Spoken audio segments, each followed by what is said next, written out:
네, 안녕하십니까. 도울국제특허 법률사무소의 정경민 변리사입니다. 네, 지금부터 우리 창업기업의 지식재산권을 보호할 수 있는 방안에 대해서 강의를 좀 시작하도록 하겠습니다. 지금 제가 줌으로 강의가 되고 있으니 궁금한 게 있으시면은 언제든지 채팅창에 올려주시면은요, 중간에 쉬는 시간에 한번 보고 제가 답변을 드릴 수 있도록 하겠습니다. 대면으로 이제 강의하는 게 익숙한 상황에서 비대면으로 하려다 보니까 아직은 제가 좀 익숙하지 않은 부분이 있어서 조금 이제 말이 빨라진다거나 하게 되면은 그런 부분은 양해를 좀 부탁드립니다. 여러분들 같은 경우에는 이제 그 컨텐츠 기업이거나 스타트업 기업으로 제가 알고 있는데, 이런 스타트업 기업들 같은 경우에는 특징이 우리 지식재산권에 대해서 아무것도 모른다는 점이 특징이 있습니다. 아무것도 모르기 때문에 뭐 변리사를 찾아가서 뭐 물어보더라도 아는 게 없어서 물어보지 못한다라든지, 뭐 인터넷에서 검색을 해봤는데 이게 좀 감이 안 온단 말이죠. 이게 봐도 잘 모르겠고. 그래서 이제 지금 오늘 강의는 여러분들이 지식재산권에 대해서 모든 것을 완벽하게 알 수 있게 만드는 그런 강의는 아니고요. 다만 어느 정도 좀 감은 잡고 내 케이스와 우리 이 사례들을 좀 비교를 해가면서 이런 사례들이 있었으니 나중에 또 내 사례는 어떻게 적용이 될 수 있을지 한번 이렇게 고찰해 볼 수 있는 뭐 그런 시간이라고 보시면 되겠습니다. 제 소개를 간단하게 드리자면은 저는 도울특허법률사무소 대표 변리사를 하고 있고요.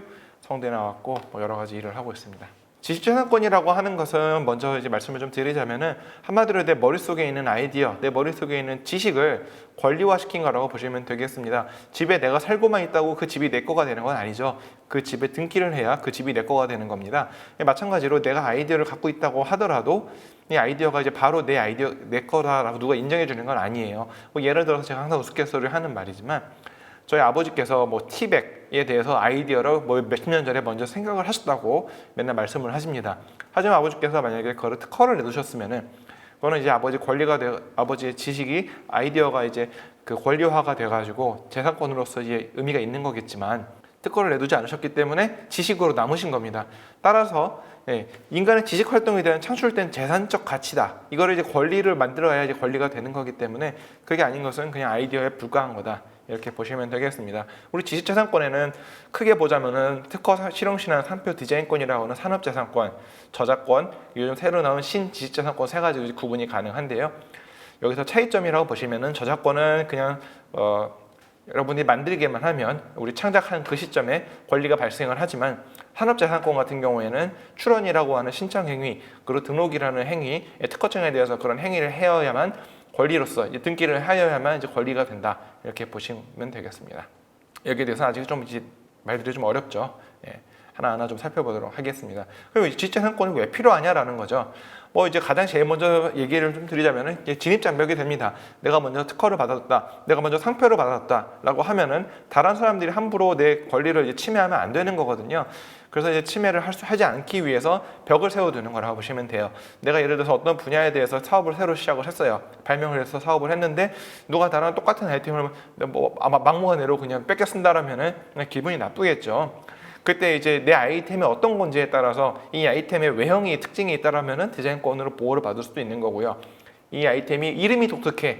예를 들면 똑같은 뭐 음식인데 이름이 독특하기 때문에 유명해졌을 것 같아라고 하면은 그거를 상표권으로 보호할 수도 있는 거고, 이 아이템이 기능이 남들보다 훨씬 좋아 라고 한다라면 당연히 특허로 이제 보호를 할 수도 있겠습니다. 그렇게 되면 결국 내 거를 남이 침해를 하면 침해를 하지 못하게 만드는 진입장벽으로서 될 수도 있고요. 반대로 나도 항상 언젠가 남의 특허나 상표권을 침해하게 될 우려가 있습니다. 그때 이런 거를 이제 교섭권을 이제 획득할 수 있다는 겁니다. 예를 들면은 내가 특허를 가지고 있으면은 남이 너 특허 내 특허 침해해라고 얘기했을 때, 그래 너도 내 특허를 침해하거나 침해 가능성이 매우 높으니 우리 서로 쓸 수 있도록 하자라고 해서 약간 이걸 크로스 라이센스로 하거든요. 그런 교섭권을 획득할 수도 있고요. 상표권이라고 한다라면은 나는 상표권이 있으니 네 상표를 침해할 리가 없어라고 방어할 수 있는데 쓸 수도 있습니다. 또 이제 NEP나 NET 같은 국가 대상으로 하는 각종 인증제도 이런 걸 받을 수도 있고, 특허가 있다면 요즘 대출도 잘 나오는 편입니다. 특허의 담보를 잡아서 대출을 받을 수도 있고요. 또 이 기술은 내 제품은 특허받은 제품입니다 라고 함으로써 마케팅 효과도 어느 정도 가질 수 있다라는 겁니다. 그래서 우리 뭐 지식재산권에 대해서 뭐 간단하게 좀 살펴봤는데, 이제 여러 권리적인 측면에서 살펴보겠습니다. 그 중에서 제일 먼저 볼 것은 저작권이에요. 저작권이 지금 여러분들의 아마 제가 볼 때는 제일 크리티컬한 권리가 될 가능성이 높습니다. 특허 상표 디자인권 같은 경우에는 내가 굳이 해야 되나라는 생각이 좀 들 수 있는데, 저작권 같은 경우에는 내가 남의 저작권을 침해하는지도 상당히 궁금하실 거고요.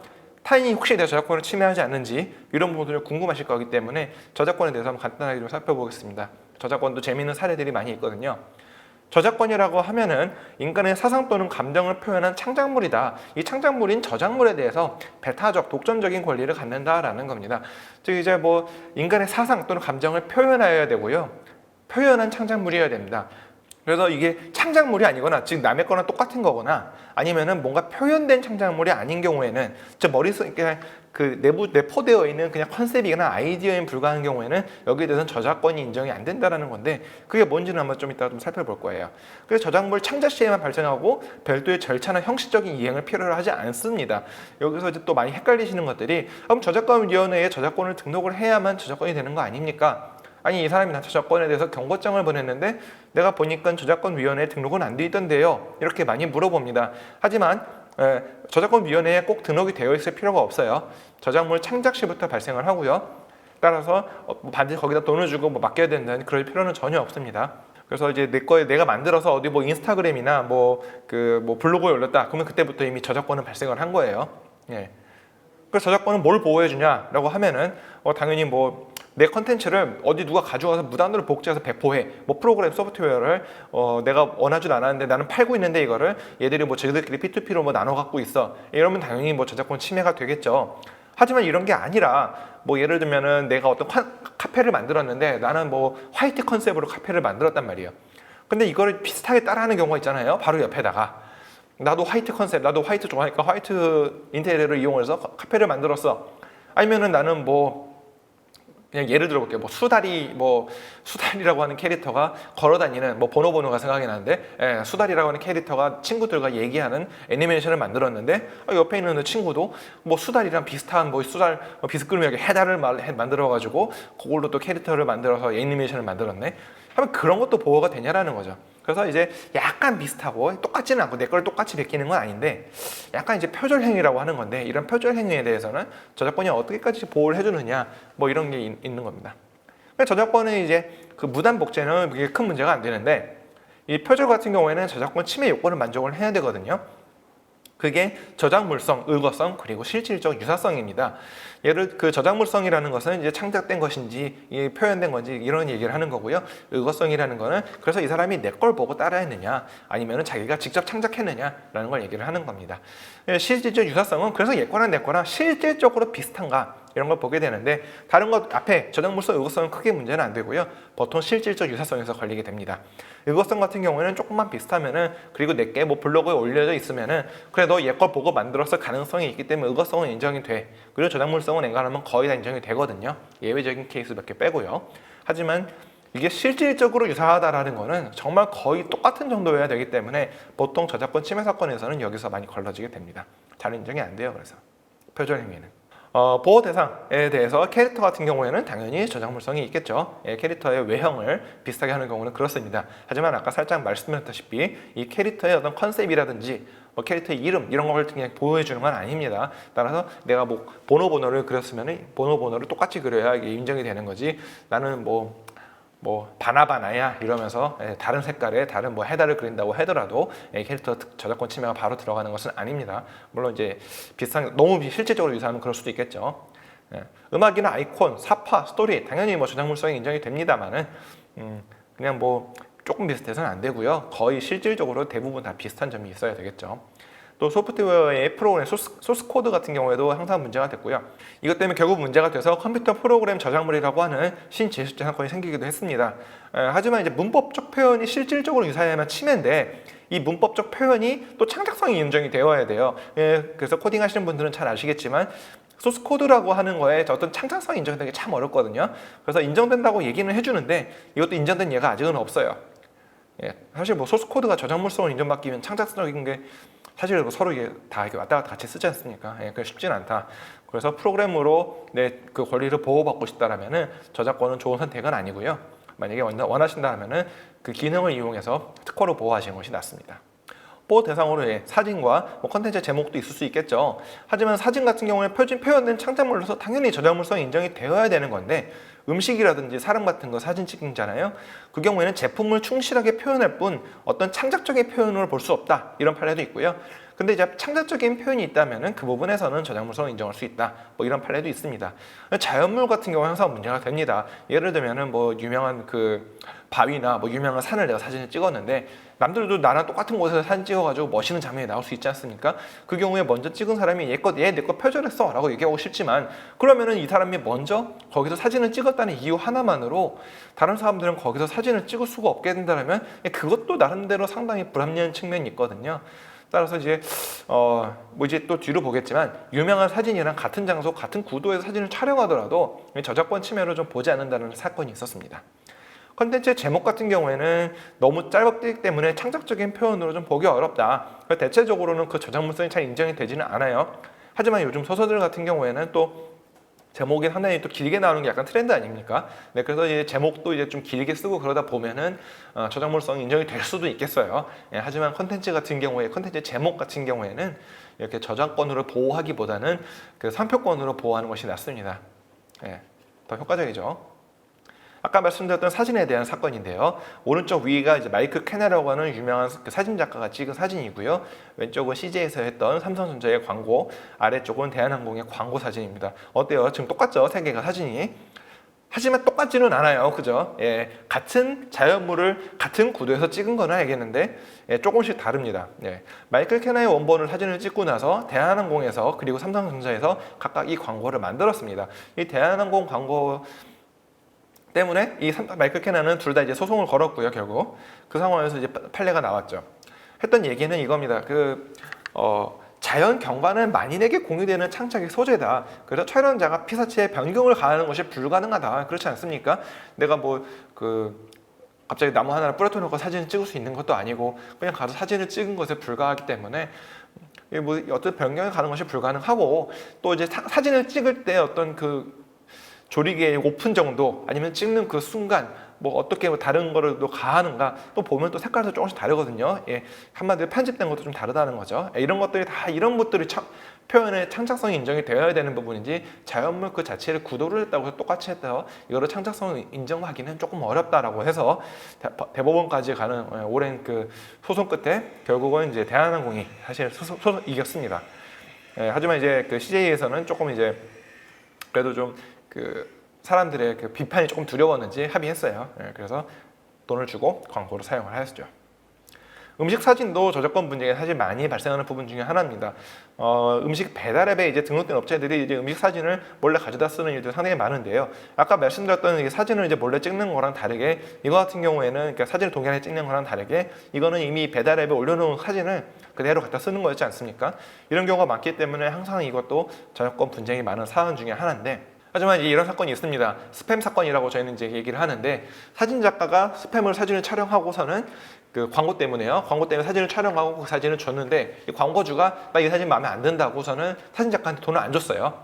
그리고 사진 작가는 화가 나지만 그냥 그런가 보다 하고 집에 갔는데 나중에 보니까 사실 스팸은 아니고 다른 햄이었어요. 예, 이 광고주가 몰래 그 광고를 얘가 찍은 사진으로 하고 있었던 거예요. 그러니까 사진 작가가 저작권 침해로 소송을 걸었고요. 당연히 계약상 손해배상 청구도 걸었겠죠. 하지만 그 저작권 침해 사건은 인정이 되지는 않았습니다. 여기서 얘기했던 게 그겁니다. 제품을 충실하게 표현할 뿐 어떤 창작적인 표현이 들어가지는 않았다. 뭐 예를 들면 햄을 뭐 이쁘게 드러낸다든지 거기에 어떤 편집을 가한다든지 그런 거 전혀 없이 그냥 햄만 그냥 잘 찍었다 이거예요. 예, 그런 경우에는 어떤 창작성이 인정이 되지 않기 때문에 그런 경우라면은 저작물성이 인정된다고 볼 수 없다. 따라서 저작권 침해 소송에서는 사진 작가가 패소했습니다. 하지만 그러면 사진 작가가 얼마나 억울해요. 열심히 찍었는데 얘가 하지만 그거는 계약상 권리가 있기 때문에 계약상 뭐 이런 거 했지 않겠습니까? 내가 찍어서 주면은 얼마 주세요라고 계약이 되어 있었기 때문에 민사상 손해배상 청구 채무 불이행 소송에서는 아마 이겼을 겁니다. 또 이제 그런 사건도 있고 어떤 광어회 찍은 사진에서는 그 광어회를 좀 창작적으로 멋있게 찍었는지 저작물성이 인정이 된 예가 있습니다. 그래서 뭐 케이스 바이 케이스이긴 한데요. 사진은 100% 인정이 된다, 되지 않는다 이렇게 보실 건 아니고 창작적인 표현이 들어갔나 이 부분을 위주로 좀 보셔야 되겠습니다. 그래서 음식 사진을 상업적으로 판매하는 업체에서 촬영한 광어의 사진에 대해서 저작권법이 보호에 대해서 저작물로 인정한 바가 있기는 한데 공정이용이다라고 해서 저작권 침해가 되지는 않았어요. 공정이용도 곧 살펴보도록 하겠습니다. 그래서 저작물은 인간의 사상 또는 감정을 표현한 창작물을 말하는데 아까 말씀드렸죠. 창작적인 표현을 보호하는 거지 아이디어 어떤 컨셉 이런 걸 보호하는 건 아니거든요. 이걸 가장 잘 설명할 수 있는 예가 바로 다음에 있습니다. 우리 웹툰 머니게임을 보신 분이 있을런가 모르겠어요. 또 러닝맨을 보신 분이 있을지 모르겠습니다. 우리 웹툰 머니게임은 어떤 겁니까? 그 여러 명을 한 방에 가둬놓고 방은 여러 개였지만 한 공간에 가둬놓고 우리 뭐 정확한 액수는 기억이 안 나는데 내가 100억 줄게. 너네가 다 살아남으면은 내가 100억 줄게. 하지만 이 안에서 사용해야 되는 물건들은 뭐 100배를 지불해서 너네가 사라. 이렇게 해서 마지막에 남았을 때 뭐 남으면은 그 남은 돈을 나눠 갖게 만드는 그게 머니게임 웹툰이지 않았습니까? 예, 러닝맨에서 비슷하게 따라했죠. 규칙을 비슷하게 카피했다는 겁니다. 이 출연자들을 같은 공간에 가둬놓고 너네가 쓸 수 있는 모든 물건들은 돈을 주고 사라. 그리고 이제 뭐 100배에 달하는 가치에 돈을 주고 사고 남은 돈은 출연진이 나눠줄게. 뭐 이런 식으로 게임을 진행했나 봐요. 예, 그러니까 이제 그 머니게임의 작가도 별로 좋아하지 않았고 사람들 여론도 들끓었죠. 러닝맨이 웹툰 머니게임에 표절했다 이러면서. 네. 하지만 아까 제가 말씀드렸죠. 표현된 거를 보호한다. 즉 러닝맨이 이 웹툰을 그대로 따라한 게 아니라 웹툰의 뭐 내용도 따라하지 않았을 겁니다. 서로 다른 출연진들이 다른 식으로 얘기가 진행이 됐겠죠. 그래서 이 웹툰의 그 내용을 따라한 게 아니라 그냥 뭐 그 규칙만 조금 카피를 해봤어요. 100% 동일했는지는 제가 모르겠어요. 100% 동일했으면 그 부분이 인정이 될 수도 있겠지만 그 부분이 아니라면은 어쨌든 표현된 내용은 다르기 때문에 실제로 아마 소송 갔으면은 SBS가 비치매로 인정을 받지 않았을까 뭐 그런 생각을 합니다. 그래서 이런 게 이제 표현된 거랑 다르면은 저작권 인정받기는 좀 어렵다라는 거죠. 하지만 이 케이스는 저작권 침해가 인정이 되었을 겁니다. 이게 뭐냐면은 이제 그 대구에서 국회의원으로 나오셨던 우리 홍준표 전 의원님께서 자기가 이제 홍세로이다 이러면서 이제 이런 식으로 썼죠. 이때 이제 그 제가 좀 자문을 좀 요청을 많이 받았는데 이게 저작권 침해가 될 건지에 대해서 문의가 몇 개 들어왔었어요. 누군지는 말씀드리기 좀 그렇고. 그래가지고 그때 처음에 이제 살펴봤을 때는 저는 이제 이태원 클라스가 사실은 드라마만 와이프가 좀 봐가지고 제가 이태원 클라스가 이제 웹툰이 있는지는 몰랐는데 그 드라마인데 이거 좀 비싸게 했고 이름을 썼지만 이게 저작권 침해가 되겠습니까? 이랬는데 나중에 알고 보니까 그 웹툰 원작이더라고. 보니까 이제 또 옷도 상당히 비싸게 그려놓고 보니까 유명한 말도 썼고 또 홍세로이다라고 이름을 썼기 때문에 딱 보자마자 우리 이태원 클라스에 있는 이 뭐였죠 이 이름이? 아무튼 이 그 주인공이 딱 인식이 되지 않습니까? 게다가 이제 왜 거의 흡사하게 그려놔가지고 이 경우에는 아마 실질적 유사성까지 인정될 가능성이 매우 높아서 저작권 침해가 인정되었을 거기 때문에 우리 홍준표 의원도 바로 사과하시고 내렸죠. 네. 저작권 침해 판단 기준을 보시면 이제 무단 복제해서 판매하면 당연히 뭐 침해가 되는 거고요. 표절은 아까 말씀드렸던 저작물성, 일과성 그리고 실질적 유사성이 인정이 되어야겠습니다. 2차 저작물 같은 경우에도 당연히 2차 저작권은 저작권이기 때문에 2차 저작권자에게도 권리가 인정이 됩니다. 하지만 이제 원 저작권자의 동의 하에만 발생을 하게 되겠는데요. 예. 따라서 이제 원 저작권자가 나는 너 2차 저작권 인정하고 싶지 않아 그러면은 2차 저작권자는 아무리 내 거를 누가 따라 쓰더라도 여기에 대해서 뭐 침해를 묻기 좀 어렵다 이렇게 되는 거죠. 그래서 의거성이라고 내 걸 보고 따라했어요라고 한다는 것은 뭐 별개로 판단하는 것이 맞습니다만은 약간 비슷하다라고 하면은 의거성은 거의 사실상 추정이 되는 거기 때문에 의거성은 그렇게 문제가 된 적은 한 번도 없습니다. 이제부터 좀 재미있는 사례들을 몇 개 살펴볼 텐데요. 부루마블과 모두의 마블의 소송을 좀 오랫동안 붙었었습니다. 이제 부루마블의 게임이 이런 보드 게임도 있고 부루마블이 사실 온라인 게임도 있었고요. 모두의 마블도 이런 온라인 게임, 모바일 게임이 있었고 역시 또 그 판때기 보드 게임도 있었기 때문에 먼저 시작을 했던 부루마블이 모두의 마블을 상대로 소송을 걸었죠.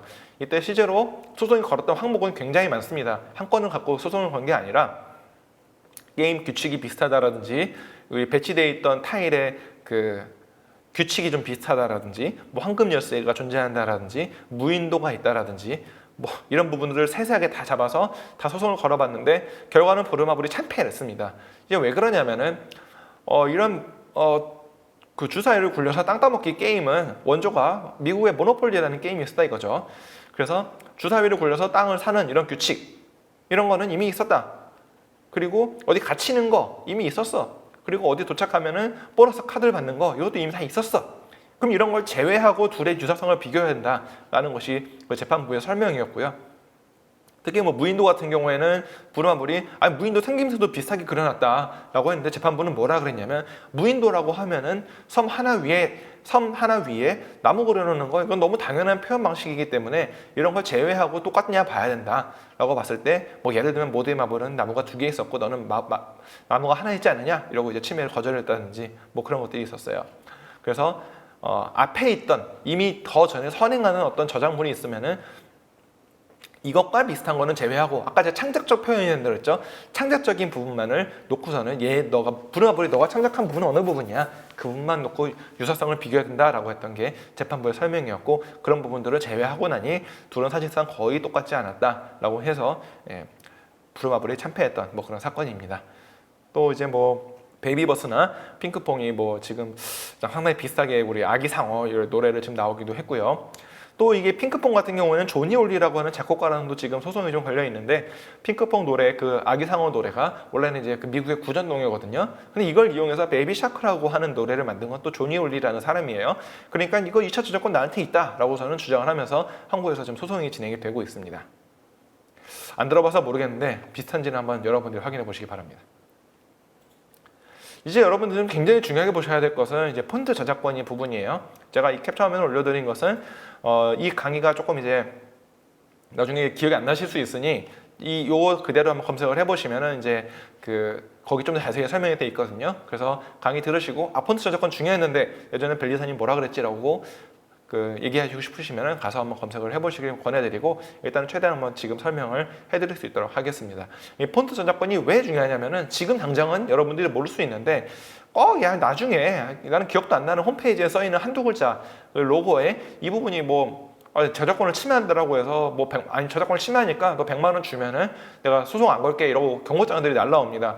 뭐 명언이 안 받을 수도 있는데 받을 수도 있고 막 그런 거예요. 그래서 내가 이제 이거 누가 봤나 봤더니 옛날에 내가 이거 홈페이지 만들 때 디자이너를 이제 맡겼는데 이 디자이너 외주 디자이너가 해놓은 거네. 그 외주 디자이너 번호도 모르고 누구랑 했지 이런 것도 기억이 안 나면은 그건 이제 문제가 생긴 거예요. 하지만 그러니까 이제 그런 거 계약을 하실 때 저작권 문제 없음 이거를 이제 디자이너가 잘 할 수 있도록 계약서에 꼭 넣어주시는 것도 되게 중요하고요.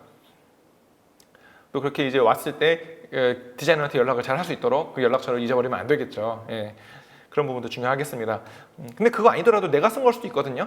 그래서 이제 내가 썼는데 이거 왜 썼는지 모르겠고 이게 저작권을 왜 침해하는지도 모르겠어. 나는 그냥 컴퓨터에 있는 폰트를 썼을 뿐인데 이게 왜 저작권을 침해한다는 거야. 이제 굉장히 억울하시는데 이걸 또 변리사 찾아가서 답변서를 보내자니 변리사나 변호사든 일단 부르는 게 100만 원, 200만 원이다 보니까 그냥 그거 쓰느니 100만 원 주는 게 낫다라고 생각해서 100만 원 주고 많이 합의들 하실 거예요. 근데 제가 지금 이걸 말씀을 드리는 거는 그러지 마라. 그러지 마시고 이거를 이제 보시고 여러분이 잘 대응할 수 있도록 알려드리는 겁니다. 특히 이제 폰트 저작권은 이 폰트의 외관에 발생하는 게 아니에요. 그래서 이 사람들이 갖고 있는 폰트의 외관과 내게 흡사하다고 해서 내가 쓴 게 바로 저작권 침해가 되는 건 아닙니다. 이 글꼴 파일에 발생을 하는 거예요. 한마디로 말해서 내가 얘가 만든 글꼴 파일을 무단으로 가지고 내가 카피해서 오거나 P2P에서 그 글꼴 파일을 갖고 와서 이건 이제 저작권 침해가 맞지. 근데 그게 아니면은 내 글꼴 파일을 갖고 와서 남한테 야 너도 써라고 공유했어. 그럼 이거 저작권 침해가 맞아요. 근데 이런 게 아니라 내가 그냥 나는 이미 있는 걸로 잘 써서 한 것뿐인데 디자이너한테 물어보니까 자기도 돈 내고 썼대. 그러면 이제 아무 문제가 없는 거예요. 그래서 이제 이러면은 그냥 무시해도 됩니다. 이런 경우라면은. 근데 내가 그 글꼴 파일을 몰래 그냥 누가 준 거 갖고 와서 썼는데 이러면은 이제 이거는 저작권 침해가 되는 게 맞는데 그게 아니라면 저작권 침해가 되는 게 아니기 때문에 일단 무시하셔도 됩니다. 기본적으로는 그래요. 또 이제 폰트 파일을 이용한 게 아니라 이렇게 별도로 디자인할 수 있잖아요. 왜 그냥 손으로 그려가지고 아니면 그림 파일 이용을 해서 그래서 이런 거라면은 아예 저작권 침해가 우려가 없다. 그럼 그렇게 얘기를 하면 됩니다. 또 이런 것도 해요. 상표 출원을 해놨는데 그거를 이제 워드 파일에 있는 그냥 고딕체나 굴림체 이런 걸로 하면 아무 문제가 없는 거를 굳이 괜히 또 난 이 글씨가 예쁘니까 이걸로 상표 출원할래요 해놓고서는 나중에 저작권 침해한다고 물어보니까 이게 또 그런가 보다 할 수 있는데 그런 거 문제가 없다라는 거죠. 이게 실제로는 이런 경우도 있어요. 무료 폰트였는데 얘네들이 갑자기 그 약관을 바뀌어서 유료 폰트가 된 경우에 나는 무료인 줄 알고 썼는데 유료가 된 경우에 돈을 안 내고 썼으니까 그거는 이제 사실은 이제 무단으로 쓴 거 맞기는 맞거든요. 그러니까 이제 이런 거를 저작권 침해다라고 이제 많이 오는데 그 경우에도 마찬가지예요. 그 경우에도 나는 문제 없어라고 배제할 수 있다라는 거죠. 어떻게 배제할 수 있는지를 설명을 좀 드리자면은 이게 내가 어떤 보고서를 몇 페이지 몇천 페이지짜리를 해가지고 계속 배포하고 있는데 그 보고서에 들어간 글씨가 유료 폰트인데 내가 뭐 몰래 쓴 거라면은 당연히 문제가 되겠습니다만은 보통 이런 저작권을 문제 삼는 애들은 그 정도는 아니고 굉장히 적은 글씨 가지고 하거든요. 또 이제 영리적, 상습적, 반복적으로 한 게 아니라 굉장히 적은 글씨에 불과하다라면은 이 굉장히 사용한 부분이 미미하고 또 불법 복제한 증거가 없다면은 아마 검사 쪽에서도 혐의 없음을 결론은 낼 거예요. 또 이제 약관 변경을 하였더라도 약관이 이거를 내가 이제 나는 이제 이건 당연히 무료인 줄 알았어요. 난 내가 공짜로 받았는데 이게 왜 문제가 되는 거를 하잖아요. 그 부분은 중요한 부분이기 때문에 약관을 제대로 설명을 해줘야 돼요. 따라서 내가 뭐 몰래 숨겨놓고 바꿨다고 해서 이게 바로 이제 처벌이 되는 건 아닙니다. 따라서 하지만 이제 약관이 어쨌든 이제 유료는 유료니까 거기에 따른 이제 약간의 손해배상이 발생할 수 있기는 한데 보시죠. 이제 결국 이제 민사로 넘어가게 되면은 10개 서체를 포함하는 글씨체 라이센스가 비싸면 100만 원 정도, 뭐 싸면은 그거보다 싸지 않습니까? 근데 이제 그 중에 한 서체를 사용하면은 그 중에 10분의 1, 10만 원이고 비싸서 그 중에서 사용한 글자 정도가 한두 개 정도에 불과하다면은 몇십 개 있는 글자 중에 실제로 뭐 내야 될 돈은 한 10,000원도 안 되겠죠. 네. 몇천 원 꼴이겠죠, 손해는. 근데 이제 변호사 비용은 이제 하기 위해서는 1,000만 원 들어가니 얘네가 소송을 걸 수가 없습니다.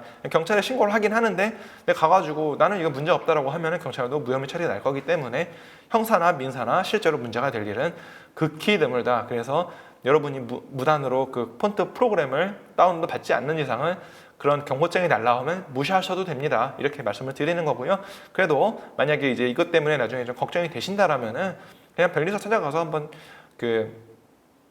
상담 받아보세요. 예.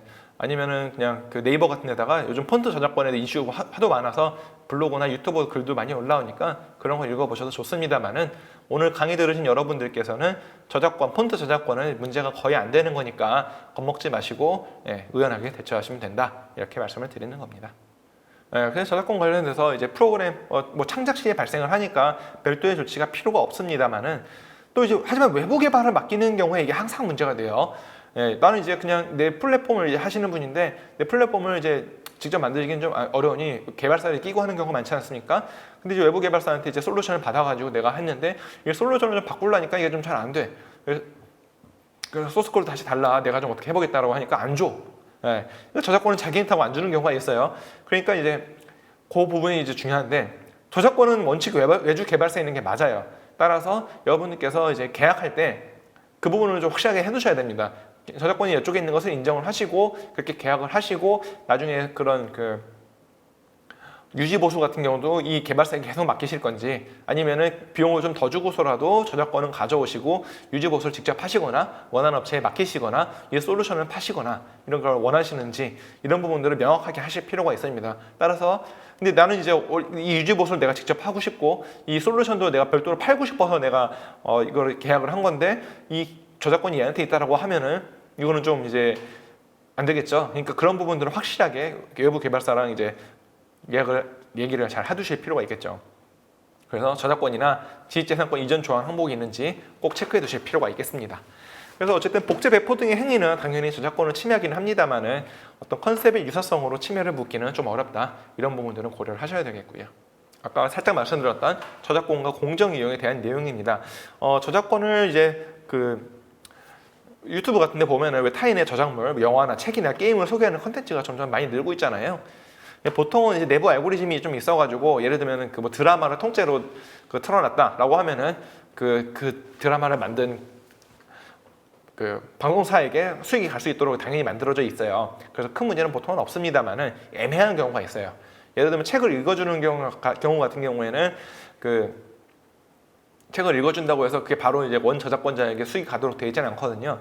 그러니까 책 읽어주는 사람 뭐 해가지고 뭐 영화도 그 영화를 1분만 틀어놓고서는 내용을 거의 다 알려준다든지 게임 같은 경우는 거의 그대로 플레이해도 뭐 큰 문제가 없기는 한데 이런 애매한 경우도 좀 있어요. 그래서 이제 이런 분 중에 일부는 공정이용에 해당하고 일부는 실제로 저작권 침해하는 경우가 많이 있습니다. 예를 들면 책을 그대로 읽어줬다? 이거 100% 저작권 침해예요. 저작권이 없는 아주 고전 같은 경우에는 그렇진 않은데 이미 저작권자 뭐 출판사도 있고 뭐 그 작가도 살아 있는데 뻔히 살아 있는데 이거를 그냥 뭐 내가 읽어버렸다? 그럼 저작권 침해가 되기 때문에 이런 것들은 그냥 문제가 돼서 이런 거는 하시면 안 되는 거고요. 얼마 전에 뭐 저희 와이프도 뭐 책 읽어주는 유튜브를 하겠다 그랬는데 제가 그거 하려면은 저 출판사에 연락해가지고 동의 받고 해야 된다. 그 책 바이 책으로 다 받을 수 있겠느냐 했더니 그러니까 포기하더라고요. 그래서 그 영화도 최근에 영화 소개해 주는 데서 처음부터 끝까지 다 내용을 얘기해 주다 보니까 결국 영화사로부터 철퇴를 맞았죠. 채널 그냥 없어졌죠. 저작권 침해하는 경우가 굉장히 많아요.